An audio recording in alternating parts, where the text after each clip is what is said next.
आपल्या day to day प्रॅक्टिसमध्ये आपण बघतोय की गर्भलिंग निदान आणि स्त्री भ्रूण हत्या यावर आपल्याला भरपूर केसेस दिसतात. त्यावर मी आज उदाहरण सादर करते.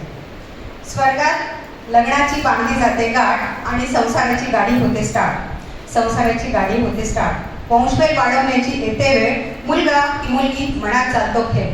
मुलगा की मुलगी मनात चालतो खेळ. पहिल्या मुलीचे केले जाते स्वागत. पहिल्या मुलीचे केले जाते स्वागत. पण दुसऱ्यांदा असतो मात्र मुलगा चौगत. पण दुसऱ्यांदा असतो मात्र मुलगा चौगत. मग केले जाते गर्भलिंग निदान. मग केले जाते गर्भलिंग निदान. आणि मुलगी असेल तर तिला दिले नाही जात जीवदान.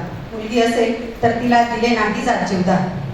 येथे आई बाबाच पोटात मारतात, पोटात करतात तिचा बळी आणि पोटातच उमलणारी कळी जाते बळी. अहो अहो आई बाबा जागे व्हा. अहो अहो आई बाबा जागे व्हा. का कशाला हवाय तुम्हाला वंशाचा दिवा. कशाला हवाय तुम्हाला वंशाचा दिवा. अहो दिवा लावायला लागतात ना वाटी. अहो दिवा लावायला लागतात ना वाटी. मग तुम्ही करतात त्याचीच माती.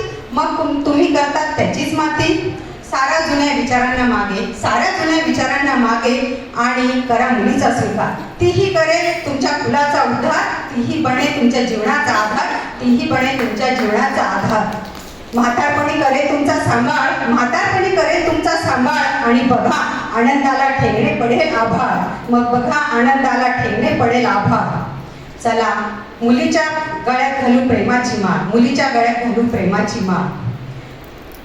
नका तोडून ही उमलणारी कळी. नका तोडून ही उमलणारी कळी. डॉक्टर हेमंतरावांचं नाव घेते नीमा वुमन फोरमच्या कोजागिरी सेलिब्रेशन आणि गरबा नाईटच्या वेळी. थँक्यू.